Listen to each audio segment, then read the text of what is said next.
અભિનંદન વેવાઈ. એ આજનો દિવસ આપણા માટે ખૂબ શુભ છે, કેમ કે તમારી દીકરી નિશા અને મારા દીકરા સંજુના લગ્નની તારીખ નક્કી થઈ ગઈ ને. હાજી હાજી પપ્પા, લગ્નની તારીખ તો નક્કી થઈ ગઈ, પણ લગ્ન માટેની જ્વેલરીઓ?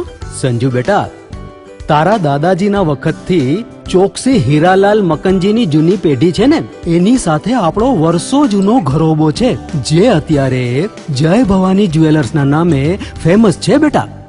જય ભવાની જ્વેલર્સ મતલબ ચોકસી બજાર જુનાગઢ? તમે પણ જય ભવાની જ્વેલર્સ સાથે?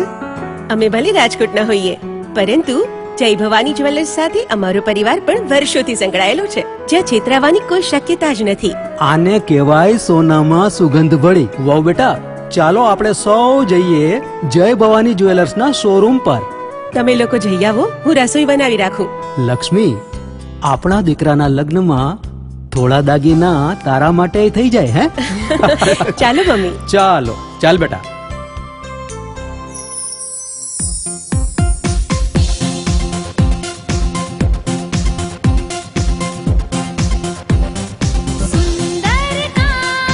વ્યાજબી દામ, એક જ નામ, જય ભવાની જ્વેલર્સ. તહેવાર વ્યવહાર, બંગડી વીટી હાર, ડિઝાઇન અપાર, જય ભવાની જ્વેલર્સ, જય ભવાની જ્વેલર્સ. એક્સક્લુઝિવ દાગીના ખરીદવા માટે વિશ્વાસપાત્ર એક જ નામ, જય ભવાની જ્વેલર્સ, ચોકસી બજાર, જુનાગઢ.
નમસ્કાર, હું છું નિરાલી અને જુનાગઢ મિરર ન્યૂઝમાં સ્વાગત છે આપનું.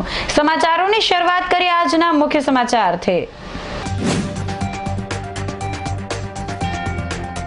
પ્રથમ નોરતાથી ગિરનાર પર મોરારી બાપુની રામકથા.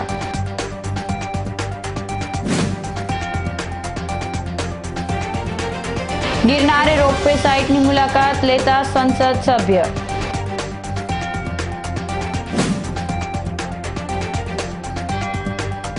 14 દિવસમાં જુનાગઢ જિલ્લામાં કોરોનાથી એક પણ મૃત્યુ નહીં.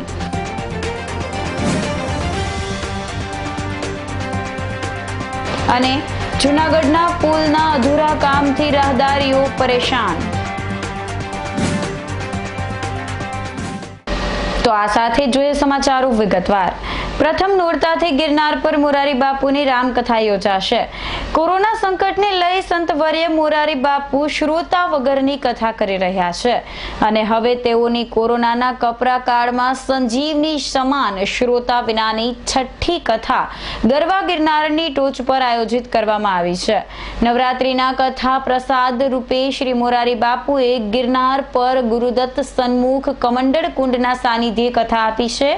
ગિરનાર પર્વત પરની આ પ્રથમ ઐતિહાસિક કથાનો પ્રારંભ 17 ઓક્ટોબર માતાજીના પ્રથમ નવલા નોરતાથી થશે. 25 ઓક્ટોબર સુધી ચાલનારી રામકથા દરમિયાન કોઈ શ્રોતાઓ હશે નહીં અને કોરોના સંદર્ભે સરકારની માર્ગદર્શિકાનું ચુસ્તપણે પાલન કરીને આ કથા યોજાશે. વાદ્યકારો અને થોડા ટેકનિશિયન સિવાય કથામાં કોઈ શ્રોતા નહીં હોય. વન વિભાગથી લઈને સરકારી તંત્રની મંજૂરીની તમામ ઔપચારિકતા પૂર્ણ કરાયેલ છે. સમગ્ર કથા ગાનનું યુટ્યુબ પરથી લાઈવ પ્રસારણ જોઈ સાંભળી શકાશે. જૂનાગઢની નોબલ કોલેજમાં અભ્યાસ કરી ચૂકેલા વિદ્યાર્થીઓ આજે સારા સ્થાન પર છે. ભેસાણ રોડ ખાતેની નોબલ કોલેજના પ્રોફેસરો અને મેનેજમેન્ટના માર્ગદર્શનથી વિદ્યાર્થીઓ વધુ પ્રભાવંત બન્યા છે. નોબલ કોલેજમાં MBA નો અભ્યાસ કરી રહેલ દ્રષ્ટિ વૈષ્ણવે જણાવેલ કે છેલ્લા 3 વર્ષથી પોતે નોબલ કોલેજમાં અભ્યાસ કરે છે અને આ દરમિયાન તેમને પૂરતું માર્ગદર્શન મળેલ છે અને સમગ્ર રીતે કોલેજ અંગેનો અનુભવ ખૂબ જ સારો રહ્યો છે. આ સ્મૃતિ લાઈફ ટાઈમ રહેશે. ફાઇનલ સેમેસ્ટરમાં સારા માર્ક્સ મેળવનાર દ્રષ્ટિ વૈષ્ણવે યુનિવર્સિટી કક્ષાએ પણ શ્રેષ્ઠ રેન્ક પ્રાપ્ત કરીને કોલેજના ગૌરવમાં વધારો કર્યો છે. Hello everyone, I am Drashti Vaishnav and I have been a student of Nobel Group of Institutions in the course of Integrated MBA cum BBA. It is really my fortune to be a part of this college. My 3 years at Nobel was a great and a wonderful experience and a memory to cherish for the lifetime. Recently, I have secured first rank in Gujarat Technological University with 10 out of 10 SPI in the final semester of BBA.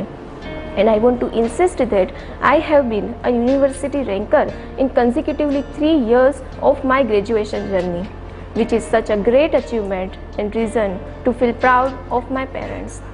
So today I am thankful to all the faculty members of Nobel because it is their efforts that make me to count myself to a better one, and they helped me to encourage my academic as well as interpersonal skills. Nobel not only focus on the classroom studies but it also focus on encouraging your practical learnings when you can learn the leadership qualities, team spirit, time management and many more skills. So I must say Nobel is the great contributor to the development of my personalities, and I really feel that Nobel proved a ladder of success for me. I spent 3 years amazingly with this college and I want to spend more 2 years with MBA program with this college only. Thank you Nobel for everything. Today I am glad to choose Nobel as my career guide. Thank you. Be a Nobelite. Junagadh યાર્ડની ચૂંટણી હવે 12 ડિરેક્ટરોની જ યોજાશે. 16 ડિરેક્ટરોની ચૂંટણી 16 ઓક્ટોબરે રાખવામાં આવી છે. Form ભરવાના અંતિમ દિવસે કુલ 53 ઉમેદવારી પત્રો રજૂ થયા હતા. ફોર્મ પાછા ખેંચવાના છેલ્લા દિવસે વેપારી પેનલ બિનહરીફ જાહેર થઈ હતી. વેપારી પેનલના 14 માંથી 10 ઉમેદવારોએ ફોર્મ પાછા ખેંચી લેતા ગોપાલભાઈ દેસાઈ, ભાવેશ દોમડિયા, ચંદુલાલ બુટાણી અને પ્રવીણ સોજીત્રા બિનહરીફ જાહેર થયા છે. હવે 16 ઓક્ટોબરે ખેડૂત વિભાગની 10 અને ખરીદ વેચાણ સંઘની 2 બેઠકની ચૂંટણી માટે મતદાન થશે. ખેડૂત વિભાગની 10 બેઠક સામે 19 ઉમેદવાર અને ખરીદ વેચાણ સંઘની 2 બેઠક સામે 3 ઉમેદવાર મળી કુલ 22 ઉમેદવારો મેદાનમાં છે. સંસદ સભ્યએ ગિરનાર રોપવે સાઇટની મુલાકાત લીધી હતી. વડાપ્રધાન નરેન્દ્ર મોદીનો ડ્રીમ પ્રોજેક્ટ ગિરનાર રોપવેની કામગીરી પૂર્ણતાના આરે છે. શનિવારે સંસદ સભ્ય રાજેશ ચુડાસમા રોપવેની સાઇટ પર પહોંચ્યા હતા. તેઓએ ઉષા બ્રેકો કંપનીના મનોજ પવાર સાથે વાતચીત કરી હતી. મનોજ પવારે સંસદ સભ્યને વાકેફ કર્યા હતા કે છેલ્લા 3 દિવસથી રોપવેની ટ્રોલીની ટ્રાયલ શરૂ કરવામાં આવી છે અને આ કામગીરી પૂર્ણ થવામાં છે. સેફટી સર્ટિફિકેટ મળ્યા બાદ રોપવે શરૂ કરવામાં આવશે. સંસદ સભ્ય રાજેશ ચુડાસમાએ જણાવેલ કે 30 ઓક્ટોબરે વડાપ્રધાન નરેન્દ્ર મોદી ગુજરાતના પ્રવાસે આવી રહ્યા હોય. બીજા દિવસે એટલે કે 31 ઓક્ટોબરના રોજ ગિરનાર રોપવેનું શ્રી મોદીના હસ્તે લોકાર્પણ કરવામાં આવે તેવી શક્યતા છે. રોપવે સાઇટની મુલાકાત દરમિયાન mayor Dhirubhai Gohel, deputy mayor Himanshubhai Pandya, મનપા સ્ટેન્ડિંગ ચેરમેન રાકેશભાઈ ધુલેસિયા, શાસક પક્ષના નેતા નટુભાઈ પટોળિયા, અગ્રણી પ્રદીપભાઈ ખીમાણી વગેરે સંસદ સભ્યની સાથે રહ્યા હતા. જૂનાગઢ ગિરનાર રોપવેની ફરી એક વખત મુલાકાત માટે આવ્યા છે. ઘણા સોશિયલ મીડિયાના માધ્યમથી આપ સૌએ જોયું હશે કે ગિરનાર રોપવેનું ટ્રોલીનું ટ્રાયલ થયું હતું. 2 દિવસથી લોડ ટ્રાયલ પણ કરવામાં આવ્યું કે વજન મૂકી અને ટ્રોલીને ઉપર સુધી લઈ જાય, ટેકનિકલી કોઈ ખામી નથી રહી ને એમના માટે આ 2 દિવસથી ટેસ્ટિંગ ચાલુ હતું અને એ સફળ થયું છે. થોડા ઘણા સેફટીના સર્ટિફિકેટો બાકી છે. વહેલી તકે સેફટીના સર્ટિફિકેટો આવી જાય અને અહીંયાનું નાના મોટું જે કામ છે એ વહેલી તકે પૂર્ણ થાય. આવનારા 10-15 દિવસમાં તમામ કામ પૂર્ણ થાય એટલા માટે આજે અહીંયા મુલાકાત લઈ અને ગિરનાર રોપવે વહેલી તકે લોકો એમનો ઉપયોગ કરી શકે એટલા માટે આજે અહીંયા મુલાકાત કરવામાં આવી હતી. ચોક્કસપણે સાથે સાથે હું એટલું ચોક્કસ કહીશ કે ગુજરાતમાં સ્ટેચ્યુ ઓફ યુનિટી દુનિયાનું સૌથી ઊંચી પ્રતિમા ગુજરાતમાં છે. મોટેરા સ્ટેડિયમ સૌથી મોટામાં મોટું સ્ટેડિયમ ગુજરાતમાં છે. અને હું ચોક્કસપણે કહીશ કે ગિરનાર રોપવે સૌથી ઊંચામાં ઊંચો ગિરનાર રોપવે પણ ગુજરાતમાં થવાનો છે. ત્યારે એમનું સપનું હતું કે આ ગિરનાર રોપવે બને. 130 કરોડ રૂપિયાનો પ્રોજેક્ટ છે. એટલે જૂનાગઢની જનતા અને અમારા તમામ મેયરશ્રી અને એમની ટીમ, જૂનાગઢના અમારા પાર્ટીના બધા આગેવાનો અને જૂનાગઢની જનતા અને સૌરાષ્ટ્રની જનતાની એવી ઈચ્છા છે કે પ્રધાનમંત્રીશ્રીના હાથે જ એમનું લોકાર્પણ થાય અને લોકો ગિરનાર રોપવેનો ઉપયોગ કરે ત્યારબાદ એવી તમામ લોકોની લાગણી છે. અમે પણ પ્રધાનમંત્રી સુધી આ વાત પહોંચાડી છે. મેયરશ્રીએ પત્ર લખીને પણ મોકલાવ્યું છે અને મેં પણ અને મુખ્યમંત્રીશ્રી પણ આ પ્રયત્ન કરી રહ્યા છે કે વહેલી તકે પ્રધાનમંત્રીશ્રીના હાથે આમનું લોકાર્પણ થાય. સાથે સાથે હું એટલું ચોક્કસપણે કહીશ કે સૌરાષ્ટ્રમાં લોકો સોમનાથ જતા, દ્વારકા જતા અને હવે આપણા ગિરનારના અંબે માતાજીના દર્શન પણ લોકો રોપવેના માધ્યમથી કરશે. એવું એક ત્રિવેણી સંગમ આવનારા સમયમાં ટુરિઝમમાં ખૂબ મોટો આનો ફાયદો થવાનો છે. ત્યારે હું વહેલી તકે ગિરનાર રોપવે શરૂ થાય એવા પ્રયત્ન हमें करता रही. ये करीब 2.3 किलोमीटर लंबा रोपवे है हमारा. इसमें नीचे से ऊपर जाने के लिए 7 मिनट का समय लोगों को लगेगा. इसकी जो कैपेसिटी है वो 800 लोगों को प्रति घंटा नीचे से ऊपर से नीचे ये लाने में सक्षम है. नहीं, बहुत बड़ी भूमिका है इसका. शुरू से ही इसको प्रोजेक्ट को मूर्त रूप देने में माननीय सांसद जी का बहुत बड़ा हाथ है. शुरू से उनका हमें पूर्ण सहयोग मिलता रहा परमिशंस लेने में. जब भी किसी भी तरह की चीज़ आई है तो हम उनके पास गए और उसका निराकरण उन्होंने किया. तो इसमें तो शुरू से वो लोग उनका बहुत बड़ा योगदान. जो ट्रॉली है इसमें कितने लोग बैठ सकते हैं? एक ट्रॉली में 8 आदमी एक समय पर बैठ सकते हैं और टोटल इसमें 25 ट्रॉलीज हैं जो कि 800 की कैपेसिटी जो है उसके कोरस्पॉन्ड है. 25 से ज़्यादा बढ़ सकती है क्या? इसका जो डिज़ाइन हमने किया है वो 1000 आदमी प्रति घंटा नीचे से ऊपर और ऊपर से नीचे के लिए किया है. तो अगर वो उस समय बढ़ाना होगा तो आप अगर 25 से हम 30 करेंगे तो 1000 की कैपेसिटी हो जाती है. ગુજરાત વિધાનસભાની પેટા ચૂંટણીને લઈને માર્ગદર્શિકા જારી કરવામાં આવી છે.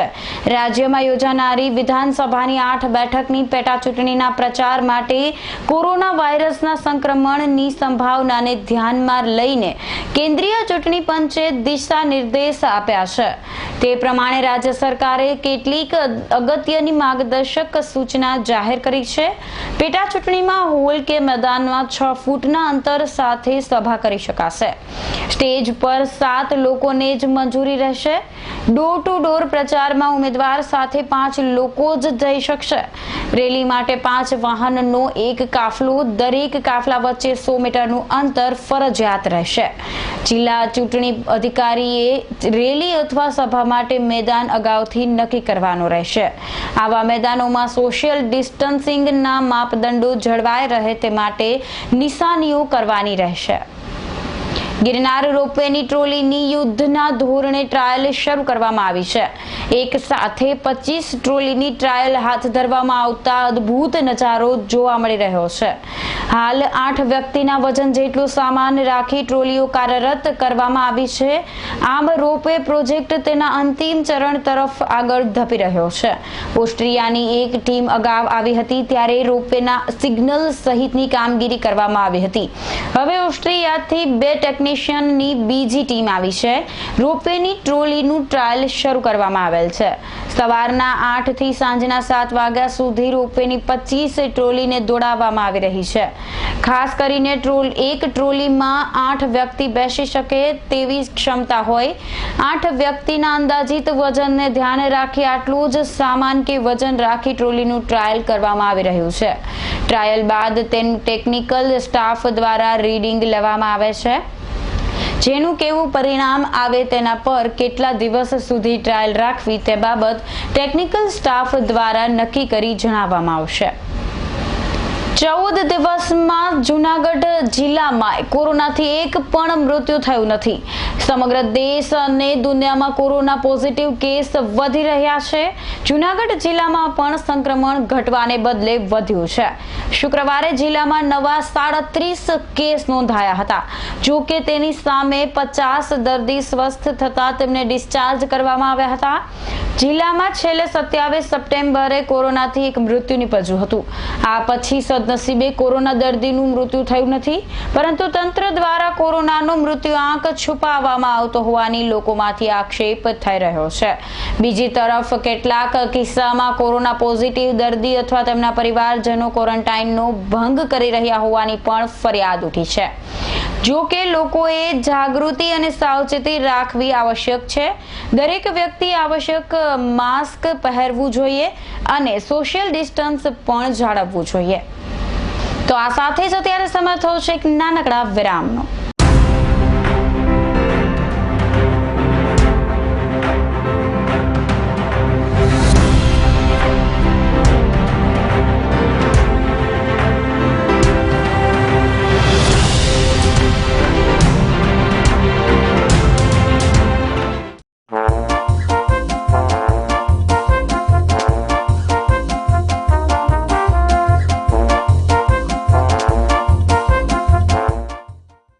અભિનંદન વેવાય. એ આજનો દિવસ આપણા માટે ખૂબ શુભ છે, કેમ કે તમારી દીકરી નિશા અને મારા દીકરા સંજુના લગ્નની તારીખ નક્કી થઈ ગઈ ને. હાજી. પપ્પા, લગ્નની તારીખ તો નક્કી થઈ ગઈ, પણ લગ્ન માટેની જ્વેલરીઓ? સંજુ બેટા, તારા દાદાજીના વખતથી ચોકસી હીરાલાલ મકનજીની જૂની પેઢી છે ને, એની સાથે આપણો વર્ષો જૂનો ઘરોબો છે, જે અત્યારે જય ભવાની જ્વેલર્સના નામે ફેમસ છે બેટા. જય ભવાની જ્વેલર્સ મતલબ ચોકસી બજાર જૂનાગઢ? તમે પણ જય ભવાની જ્વેલર્સ સાથે? અમે ભલે રાજકોટના હોઈએ, પરંતુ જય ભવાની જ્વેલર્સ સાથે અમારો પરિવાર પણ વર્ષોથી સંકળાયેલો છે, જ્યાં છેતરાવાની કોઈ શક્યતા જ નથી. આને કહેવાય સોનામાં સુગંધ ભળી. વાવ બેટા, ચાલો આપણે સૌ જઈએ જય ભવાની જ્વેલર્સના શોરૂમ પર. તમે લોકો જઈ આવો, હું રસોઈ બનાવી રાખું. લક્ષ્મી, આપણા દીકરાના લગ્નમાં થોડા દાગીના તારા માટે થઈ જાય. હે ચાલો મમ્મી. ચાલ બેટા.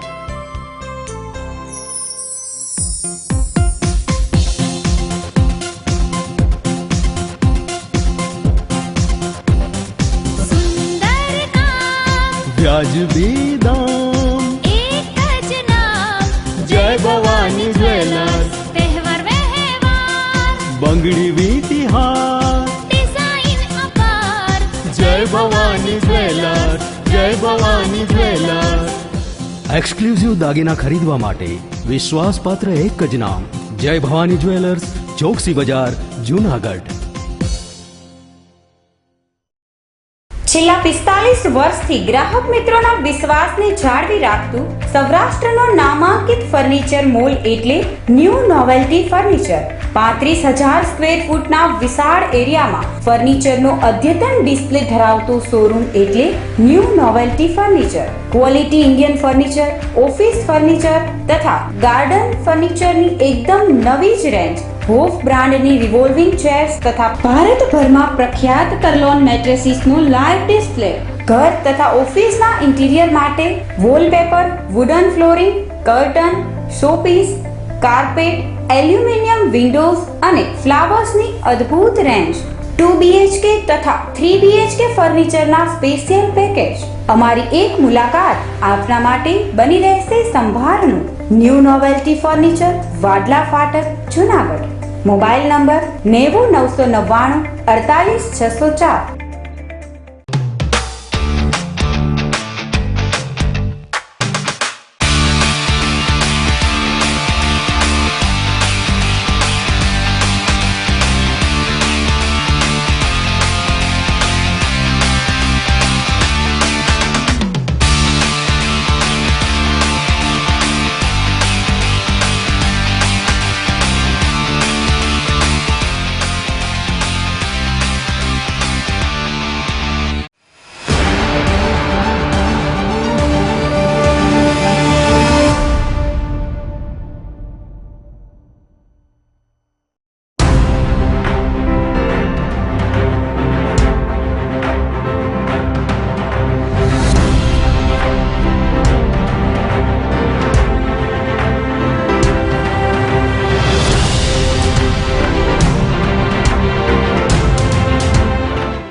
વિરામ બાદના સમાચારોમાં ફરી સ્વાગત છે આપનું. ભવનાથ ખાતે દામોદર કુંડ પાસેથી ફૂડ ટ્રેક રોડની કામગીરી શરૂ કરવામાં આવી છે, પરંતુ રાજેશ્વર મહાદેવ મંદિરના મહંત મહેશગીરી ગુરુ મદનગીરીએ પ્રવાસન વિભાગના સેક્રેટરીને રજૂઆત કરી છે. તેમણે જણાવેલ કે રાજેશ્વર મહાદેવની માલિકીની પૌરાણિક જગ્યામાં રસ્તો બનાવવામાં આવી રહ્યો છે, જેનાથી મંદિરની જગ્યાને નુકસાન પહોંચી શકે તેમ છે. આથી રસ્તો બનાવવા માટે રાજેશ્વર મંદિરની માલિકીની જગ્યામાં કોઈ તોડભાંગ કરવામાં આવે નહીં અને મંદિરની જગ્યાથી 10 ફૂટ છોડીને રસ્તાનું કામ કરવામાં આવે તેવી માંગણી મહંત મહેશગીરીએ કરી છે. નાના મોટા કલાકારોની હાલત કફોડી થઈ ગઈ છે. વિશ્વભરમાં કોરોનાના કહેરની ખૂબ જ અસર જોવા મળી રહી છે, જેમાં કોઈ પણ ક્ષેત્ર બાકી નથી. હાલ તમામને ધંધા વેપાર રોજગાર માટે સરકાર દ્વારા છૂટછાટ આપવામાં આવી છે, પરંતુ ગુજરાતના ઘરેણા સમાન નાના કલાકારો માટે સરકારે કોઈ પણ જાહેરાત કરી નથી. ગીર સોમનાથ જિલ્લાના કલાકારોએ આર્થિક પેકેજ અને સ્ટેજ કાર્યક્રમની છૂટ અપાય તેવી માંગણી કરી છે. લોકગાયક પ્રવીણ બારોટ, દિનેશભાઈ ચુડાસમા, કીર્તિબેન અખિયા અને રેખાબેન ગોંડલિયાએ જણાવ્યું હતું કે કોરોના સંકટને લઈને લોકડાયરા સહિતના કાર્યક્રમો બંધ છે, જેના પરિણામે નાના તથા સ્ટેજ કલાકારોની હાલત ખૂબ જ દયાજનક થઈ ગઈ છે. કેટલાક નાના કલાકારોએ પરિવારનું ગુજરાન ચલાવવા માટે અન્ય કામ ધંધા શરૂ કરી દીધા છે. જોકે વાસ્તવિકતા એવી પણ છે કે કલાકારો તેમની વેદના કોઈને વ્યક્ત કરી શકે તેમ નથી. કલાકારોની વિકટ સ્થિતિને ધ્યાને રાખી સરકારે સત્વરે રાહત પેકેજ જાહેર કરવું જોઈએ અને સ્ટેજ કાર્યક્રમની છૂટ આપવામાં આવે તેવી લાગણી અને માંગણી ગીર સોમનાથ જિલ્લાના કલાકારોએ વ્યક્ત કરી છે.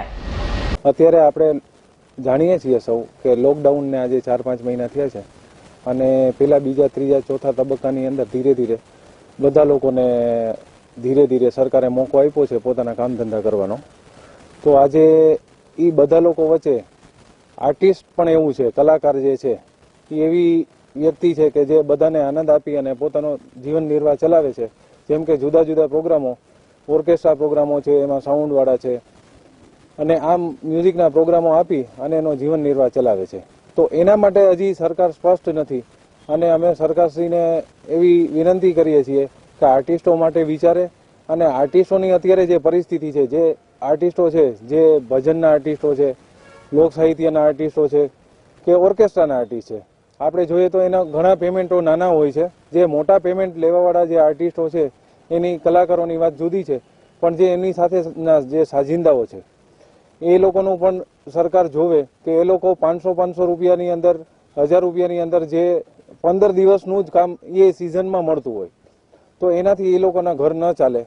અને અત્યારે તો એવો પ્રશ્ન છે આપણી સમક્ષ કે ભાઈ પ્રોગ્રામ જ નથી તો એ આર્ટિસ્ટોનું જીવન નિર્વાહ કઈ રીતે ચાલશે?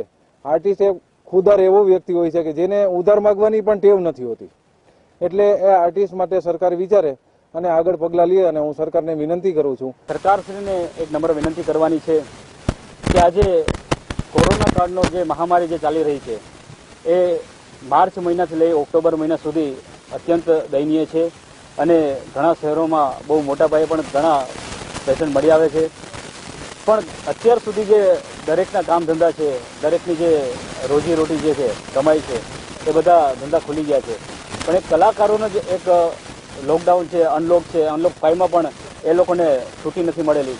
તો સરકારશ્રીને એટલી જ નમ્ર વિનંતી છે કે લોકડાઉન 5માં જો અત્યારે નવરાત્રી નજીક છે તો નવરાત્રી નજીક છે તો એમને લોકડાઉન 5માં એના નિયમોનું પાલન કરી અને પાલનમાં કલાકારોને જે રોજીરોટી મળી શકે એની કોઈ ગાઈડલાઈન રજૂ કરે. અને આવનાર સમયમાં પણ સિઝન આવે છે તો જે મેરેજ સિઝનમાં પણ જે કલાકારો માટે જે છે પરિસ્થિતિ અત્યારે દયનીય છે બહુ. જો ધંધા નહીં ખુલે તો આગળના સમયમાં પણ કપરી પરિસ્થિતિ આવી શકે છે. તો કલાકારશ્રીને નમ્ર વિનંતી છે કે આ પરિસ્થિતિમાં કલાકારોનું ધ્યાન રાખી અને યોગ્ય નિર્ણય લેવા રજૂઆત. અત્યારે જે કોરોનાની પરિસ્થિતિ જે સર્જાણી છે ખાસ કરીને નાના ધંધા રોજગાર માટે, જ્યારે અનલોક સ્ટાર્ટ થયા એટલે લગભગ મોસ્ટલી નાના મોટા બિઝનેસ તો બધા ખુલી ગયા છે, પણ જ્યારે આજે કોઈ જાતના કલાકાર માટે કોઈ જાતની ગાઈડલાઈન નથી, કોઈ પ્રોગ્રામ સ્ટાર્ટ થયા નથી, માટે આજે જ્યારે નાની એવી ઇન્કમ ઉપર જે કલાકારો જીવે છે, કાયમની રોજીરોટી ઉપર જીવે છે, તેની આર્થિક પરિસ્થિતિ ખૂબ દયનીય થઈ ગઈ છે. તેના માટે જીવન નિર્વાહનો પ્રશ્ન ખૂબ મુશ્કેલ બની ગયો છે. તે પણ બીમાર પડે છે, તેને પણ પરિવાર છે. આજે તેના માટે સરકારે કોઈ જાતની ગાઈડલાઈન પણ રજૂ નથી કરી અને કોઈ આર્થિક પેકેજ પણ રજૂ કર્યા નથી. અને ખાસ કરીને ત્રીજા મહિનાથી જે સાવ એટલે સાવ ઘરે કોઈ પણ જાતની એક પણ પૈસાની આવક વગર ઘરે બેસેલા છે, તેની એક આશા હતી કે નવરાત્રી થશે તો કાંઈક થોડું ઘણું લાઈફમાં આર્થિક રીતે બેલેન્સ આવશે. જે આશા હતી એ પણ હવે લગભગ 10 જ દિવસ બાકી છે અને સરકારે કોઈ જાતની એવી ગાઈડલાઈન રજૂ કરી નથી. તો મારી ખાસ સરકારશ્રીને વિનંતી છે કે ભલે બહુ મોટા પાયે નહીં, પણ નાના પાયે અને હરેક નાના આયોજનમાં 5 થી 7 કલાકાર પણ નાના પાયે કાર્યક્રમ કરી શકે એવી કંઈક ગાઈડલાઈન રજૂ કરો, જેથી નાના કલાકારોને એની રોજીરોટી સ્ટાર્ટ થવાનો એક રસ્તો મળે. બધા અત્યારે ખૂબ જ પેલો કરે છે, અફસોસ છે કે આપણે કલાકાર છીએ પણ આપણને સરકારશ્રી તરફથી કંઈ સહાય મળતી નથી.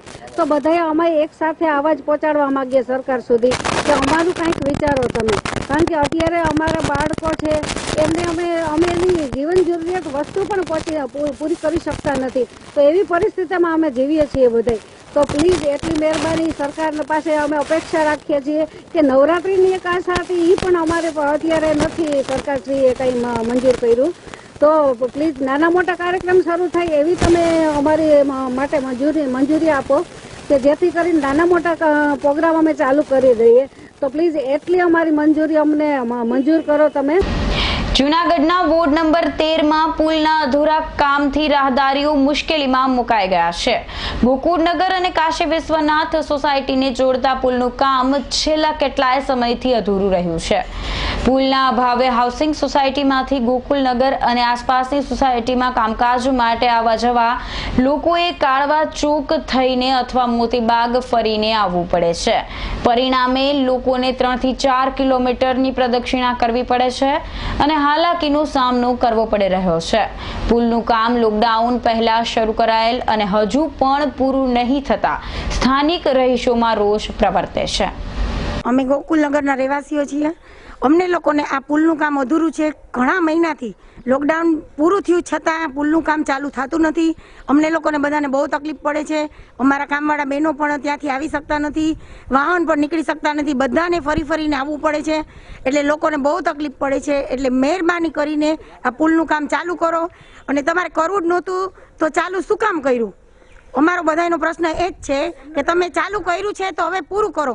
ક્યાં અટકે છે એ તમે લોકો જાહેર કરો તો અમે લોકો એનું પણ નિવારણ કરીએ કે અમે લોકો બધા ઓફિસે આવીએ. તમે કહો તો અમે એ પણ કરવા તૈયાર છીએ. અહીંના રહેવાસીઓ બહુ કંટાળી ગયા છે. અહીંયા કાઢવાની ગંદકી પણ એટલી બધી છે. એટલે બધા આમાં કોરોના થાય નહીં તો શું થાય? લોકો એટલા તકલીફમાં છે તો કોરોના થવાનો જ છે. તો તંત્ર કેમ નિમરું થઈ ગયું છે? કેમ સામું જોતું નથી? અને પુલનું કામ કેમ ચાલુ નથી થતું? અમારું બસ જલ્દી વહેલામાં વહેલી તકે પુલનું કામ ચાલુ કરો. પુલ બાકી અડધૂરો રહ્યો છે. અમારે ગંદકી કેવી છે, નથી સુધરાઈવાળા વારવા આવતા. અમને બધા એના પૈસા તો અમે સુધરાઈવાળાને આપીએ છીએ, સફાઈના પૈસા લઈ લ્યો છો તો આ વારવા તો કોઈ આવતા નથી. પુલ અડધૂરું છે એ પૂરું કરો. અમારે અહીંયા હાલવું ચાલવું હોય તો કેવી રીતે બધા હાલે ચાલે? કામવાળા બિચારા અમારે નથી આવતા, કોઈ નથી હાલી શકતા, છોકરા છાક ગાયું. તો તમારે એટલું તો ધ્યાન દઈને એટલું કરો તો નમસ્કાર. એટલું ભાઈ.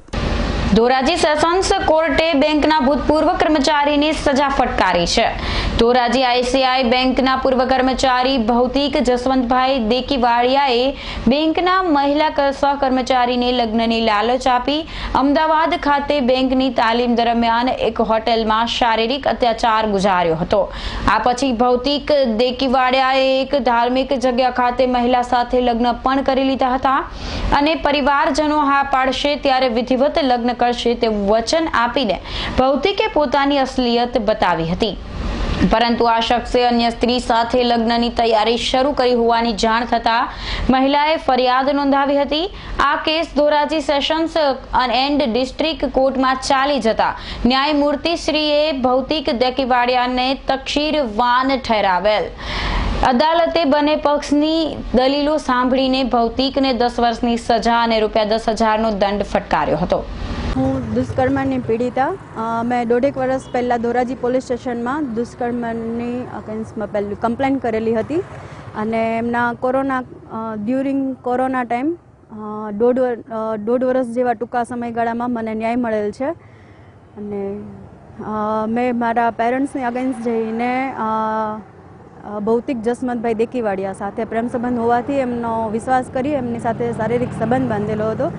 તો બધી નવજવાન છોકરીઓ, નાની બહેનોને હું સલાહ આપીશ કે જ્યાં સુધી પેરેન્ટ્સની સહમતિ ના હોય અથવા તો જ્યાં સુધી તમે લગ્ન જેવી સામાજિક જવાબદારીમાં બંધાઈ ના જાઓ ત્યાં સુધી કોઈને બી શરીર સોંપશો નહીં. દવે સર, આપણા જે જજ છે અહીંયા ધોરાજી કોર્ટના, તેમના તરફથી મને પૂરો ન્યાય મળેલો છે. તેમજ સરકારી વકીલ આપણે કાર્તિકભાઈ તેમજ અમીનભાઈ નેવીવાલા અને માલવીભાઈનો હું ખૂબ ખૂબ આભાર માનું છું. આ લોકડાઉનના સમયગાળા દરમિયાન જે હાઈકોર્ટ તરફથી ડાયરેક્શન આવ્યું છે કે જેમાં ઓછા વિટનેસીસ હોય એવા ટ્રાયલ તાલુકા કોર્ટમાં ચલાવવા, આ કેસ સબબ ધોરાજીના મહેરબાન એડિશનલ ડિસ્ટ્રિક્ટ એન્ડ સેશન્સ જજ શ્રી હેમંતકુમાર અરવિંદભાઈ દવે સાહેબે આજરોજ ભૌતિક જસમત દેકીવાડિયા નામના આરોપીને દુષ્કર્મના કેસમાં સજા ઠરાવેલી છે. આ કેસની આખી વિગત એવી છે કે આ કામના ભોગ બનનાર અને આરોપી બંને બેંકમાં સાથે નોકરી કરતા હતા. આરોપીએ ગાંઠીલા મુકામે માથામાં સેથો પૂરી અને તારી સાથે લગ્ન થઈ ગયા છે આવા લગ્નની ગોળ ગોળ વાતો કરી લાલચ આપી અને અમદાવાદ લઈ ગયેલ. અમદાવાદ હોટલ કદમબીનમાં ભોગ બનનાર સાથે શરીર સંબંધ બાંધેલ. ત્યારબાદ આરોપીએ અન્ય જગ્યાએ લગ્ન કરી લીધા અને આ હકીકતની જાણ થતાં ભોગ બનનારે એડવોકેટ શ્રી અમીનભાઈ નવીવાલા મારફતે નોટિસ આપેલ અને ત્યારબાદ આ દુષ્કર્મની ફરિયાદ લાવેલા. આખો કેસ ચાલી ગયેલો. આ કેસમાં આરોપી તરફથી ભોગ બનનાર સાથેના ટેલિફોનિક કન્વર્સેશન રજૂ કરેલા અને જાણે ભોગ બનનારનું ચારિત્ર યોગ્ય નથી આવું પ્રસ્થાપિત કરવા પ્રયત્ન કરેલો.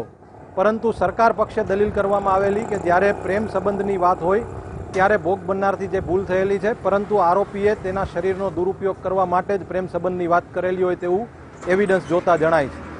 આ સમગ્ર દલીલો અને સરકાર તરફથી સ્ટેટ ઓફ યુપી વર્સિસ નવસાદનો ચુકાદો રજૂ કરેલો કે જ્યારે લગ્નની લાલચ આપી અને લાંબા સમય સુધી, આ કેસમાં એવું હતું કે 2 વર્ષ સુધી શરીર સંબંધ બંધાતો રહ્યો હતો, એટલે આવા સમય સુધી શરીર સંબંધ બંધાયેલો હોય છતાં પણ તેને દુષ્કર્મ જ ગણવામાં આવે. આજરોજ ધોરાજીના મહેરબાન એડિશનલ સેશન્સ એન્ડ ડિસ્ટ્રિક્ટ જજ શ્રીમાન હેમંતકુમાર અરવિંદભાઈ દવે સાહેબે ભોગ બનનારને ન્યાય મળેલ છે તેવી રીતે 376(2)N મુજબ આરોપી ભૌતિક જસમત દેકીવાડિયાને સજા ફરમાવી અને દંડ ફટકારેલ. કેશોદના ખમીદાણા ગામે સાંસદની ઉપસ્થિતિમાં ખાટલા મીટિંગ યોજાઈ હતી, જેમાં ગુજરાત સરકારની વિવિધ યોજનાઓ વિશે ઓડિયો વિડીયો માધ્યમથી માર્ગદર્શન આપવામાં આવ્યું હતું. સંસદ સભ્ય રમેશભાઈ ધડુકના અધ્યક્ષ સ્થાને મળેલી ખાટલા બેઠકમાં ભાજપના આગેવાનો અને કાર્યકરો ઉપસ્થિત રહ્યા હતા. મીટિંગમાં અગ્રણીઓના પ્રશ્નો સાંભળી વહેલી તકે ઉકેલ લાવવા સાંસદે ખાતરી આપી હતી. ખાટલા બેઠક પૂર્ણ થયા બાદ ખમીદાણા ભક્તિ જ્ઞાન ભવન આશ્રમની રમેશ ધડુકે મુલાકાત લીધી હતી.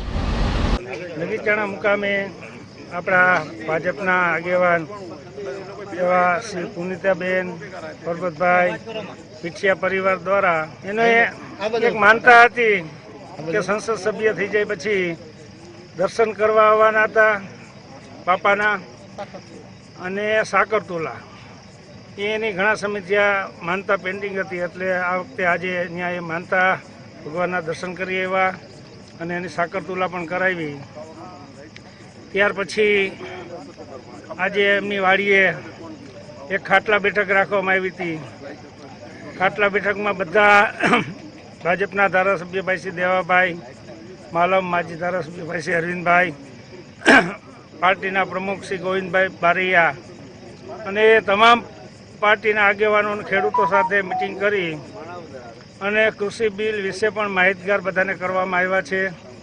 અને કૃષિ બિલનો જે ખોટો વિરોધ થાય છે એને ખેડૂતોને સાથે ચર્ચા કરી અને એનું કોઈ નુકસાન નથી ખેડૂતનું એવી ચર્ચા કરી અને એ પણ ખેડૂતો સાથે ચર્ચા કરી છે.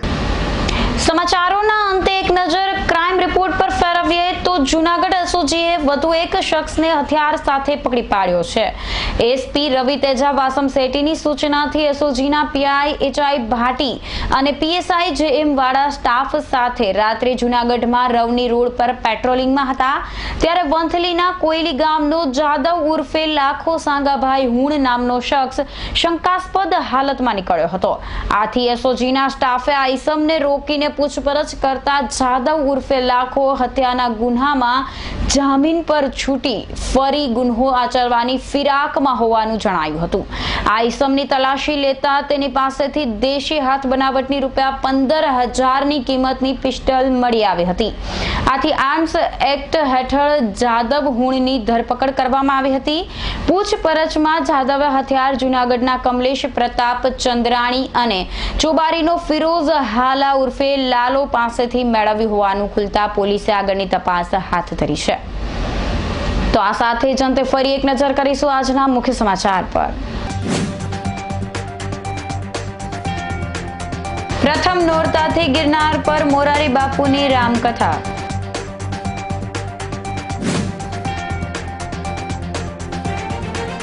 ગિરનારે રોપવે સાઇટની મુલાકાત લેતા સંસદ સભ્ય.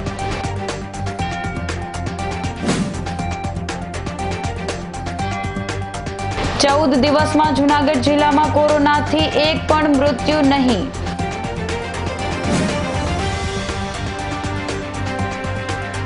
અને જૂનાગઢના પુલના અધૂરા કામથી રાહદારીઓ પરેશાન. તો અત્યારે બસ આટલું જ. આવતીકાલે ફરી મળીશું. નમસ્કાર.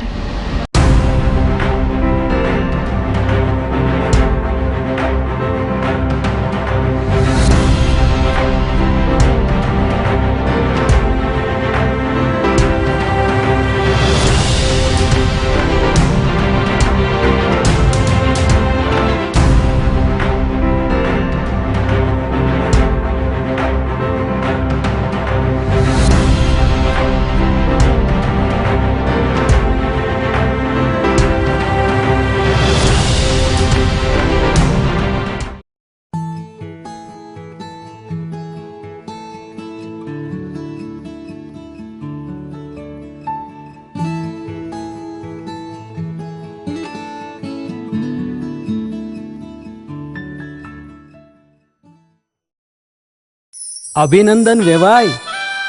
એ આજનો દિવસ આપણા માટે ખૂબ શુભ છે કેમ કે તમારી દીકરી નિશા અને મારા દીકરા સંજુના લગ્નની તારીખ નક્કી થઈ ગઈ ને. હાજી હાજી પપ્પા, લગ્નની તારીખ તો નક્કી થઈ ગઈ, પણ લગ્ન માટેની જ્વેલરીઓ? સંજુ બેટા, તારા દાદાજીના વખતથી ચોકસી હીરાલાલ મકનજીની જૂની પેઢી છે ને, એની સાથે આપણો વર્ષો જૂનો ઘરોબો છે જે અત્યારે જય ભવાની જ્વેલર્સના નામે ફેમસ છે બેટા. જય ભવાની જ્વેલર્સ મતલબ ચોકસી બજાર જૂનાગઢ? તમે પણ જય ભવાની જ્વેલર્સ સાથે? અમે ભલે રાજકોટના હોઈએ પરંતુ જય ભવાની જ્વેલર્સ સાથે અમારો પરિવાર પણ વર્ષોથી સંકળાયેલો છે, જ્યાં છેતરાવાની કોઈ શક્યતા જ નથી. આને કહેવાય સોનામાં સુગંધ ભળી. વાવ બેટા, ચાલો આપણે સૌ જઈએ જય ભવાની જ્વેલર્સના શોરૂમ પર. તમે લોકો જઈ આવો, હું રસોઈ બનાવી રાખું. લક્ષ્મી, આપણા દીકરાના લગ્નમાં થોડા દાગીના તારા માટે થઈ જાય. હે ચાલો મમ્મી. ચાલો ચાલ બેટા.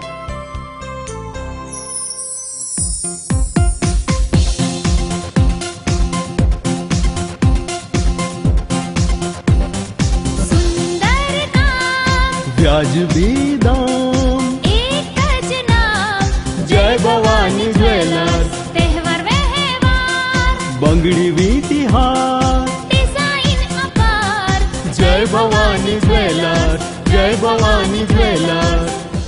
એક્સક્લુઝિવ દાગીના ખરીદવા માટે વિશ્વાસપાત્ર એક જ નામ, જય ભવાની જ્વેલર્સ, ચોકસી બજાર, જૂનાગઢ.